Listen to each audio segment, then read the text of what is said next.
couple of our sponsors, the Katano Hotel, for putting up our guests. We want to thank the Hong Kong Economic Trade Office, who's been so vital in getting these movies, and Tsui Hark over here. Right after the screening, we're going to let all the credits roll. Tsui Hark doesn't want to do an intro because he said, what does he have to say? Enjoy the movie. It's kind of dumb.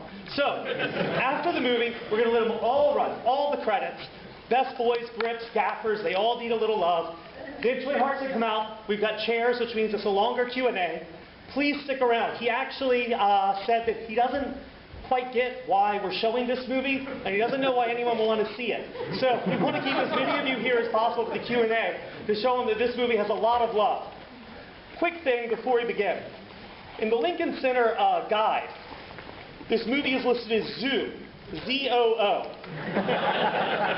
According to Wikipedia, Zoo is a 2007 documentary film based on the life and death of an American man who died due to perforation of the colon after engaging in anal sex with a horse. If you are here for that movie, you're in the wrong theater. Zoo has a lot of mind-blowing stuff in it, but there is no horses having sex with men. So, let's do a giveaway real quick. Do we have any prizes? Who's got prizes? No prizes. No prizes? Okay, get something. A director's chair. Also, just so you know, who here has seen Zoo before? I'm kind of curious. A lot of virgins in the audience. That's good to see. This movie moves so fast. I've never seen it on the big screen. I've never even heard of it being shown on the big screen.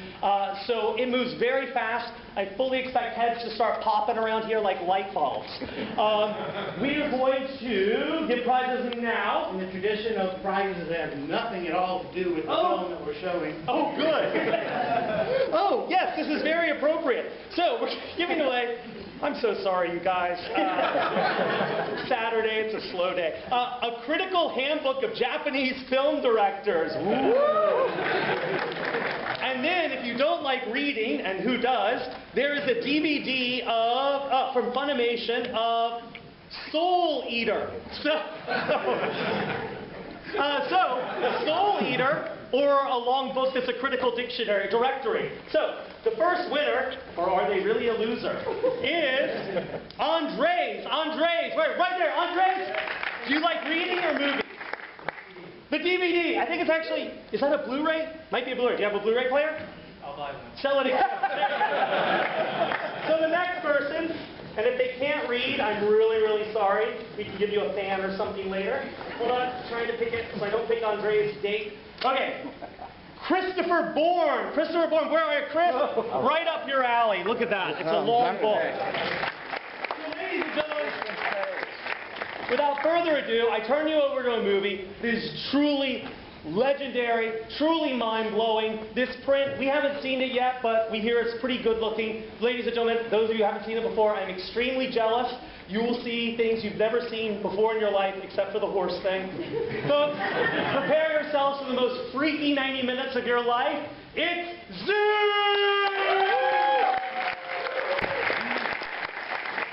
Ladies and gentlemen, you might want to hold the applause for a minute and save it up. Please welcome to the stage the man behind the movie you just watched, the mad genius of Hong Kong film.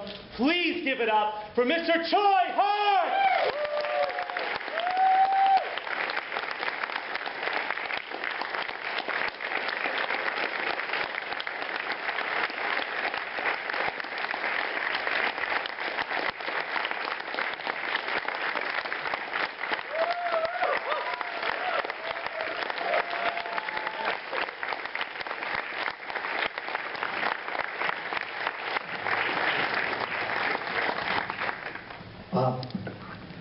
I feel a little guilty. I brought you in a little too early away from the back for the movie. Yeah, I've never seen someone quite in so much physical pain. What was it like to see a little bit of this after so long? I don't know. I have a very strange feeling because I haven't been here for a long time. I've actually working here 30 years ago in New York, in the Daily News and also documentary making company. And then I never imagined something like this happening here. This is something kind of great experience for me. And also this is so long ago, You see, when I view something that long ago, I only do it in a very private, place. I can see myself. And as screen it is public with so many people around, I was kind of feeling very strange. I wanted to ask, so if you don't remember, you can tell me, but this was sort of the first time Hollywood and Western kind of special effects were brought to Hong Kong. I know you had to sell this movie to Golden Harvest. Was that the selling point, that this would feature Western special effects, or was the selling point the story first? Well, the story happened something like this. Remember my first film, Butterfly Murder? I was shooting everything in real. Yes, everything real, butterfly, real people, real set. And one day my friend came over to visit me on the set, and he up to look at it, look at the production, watching me doing the whole day production. And after the end of the day, he asked me why I didn't use special effect. And I was, I had never kept my mind about using special effect at all. So after that, I started to think about maybe I should try something like that. So when Golden Harvest, Raymond asked me what sort of film, because he thought of whether to include me as the Golden Harvest director. And he asked me a question, what sort of thing that I want to do next. And I told him that actually I want to try doing a movie with special effects. And that's how we end up, we have Zoom. And how long was the production? How long did it take? The production is really long. The production took me about more than 6 months. That was like, I don't know how long it was. I remember one time the reporter asked me, what would I want to do next after the movie? I said, I'm going to retire. That was the answer. Was there ever a point during the production when you felt lost? You couldn't see the end anymore and you sort of lost confidence about being able to complete the film and make it to the finish line? Oh, well, I felt that every moment. Every day I woke up, it's like the last day of the production. But anyway, we moved on. The production seems to last forever. I never really know when to end the production. Like every day we're shooting, but then we feel like we're shooting, more shooting, and we're shooting, and more we're shooting. And sort of what kept you going? I mean, what kept you from just quitting? I think this sort of thing is always happen like a curse. You never escape from a curse. You have, assuming you are damned by something, you have to move on with it until you die. And how did you keep, because I know Raymond Wong was very involved sort of overseeing, how did you keep him satisfied during this long process? How did you keep him calm? Well, we had pretty free hand for this project. I think he was trying very hard, intending to keep it in Golden Harvest. But after this film, I went back to Cinema City. That he was very, not very happy, very upset. And then so many years later, that's why I did Once Upon a Time China for Golden Harvest. Just to talk a little about the special effects and sort of working with the different styles, I want to focus on one scene and ask you a few questions about it. The scene where Yun-Gyu is in the cave, the temple early on, and is attacked by, what the hell are those? They were supposed to be bad people. But were they, like, what, because this is based on Lee Salman's novel? The novels from imaginary called Fan Zhu Rong Zhu. It's the novelist from the 50s. It's very strange because the novelist always, the novelist wrote about a lot of things, fantastic, crazy stuff like he's been under drug or something.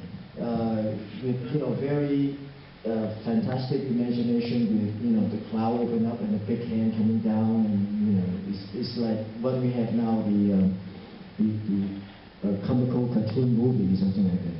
But this is one of the tradition that from him, he always come up with these very strong imagination that surpass the time that his contemporary. The most popular writer like Jin Yong also coming from his tradition and become very popular nowadays. The scene of the cave actually is the righteous fighting with the evil force, and the people from the temple are the spirit that living into the temple to fight the righteous force that come about.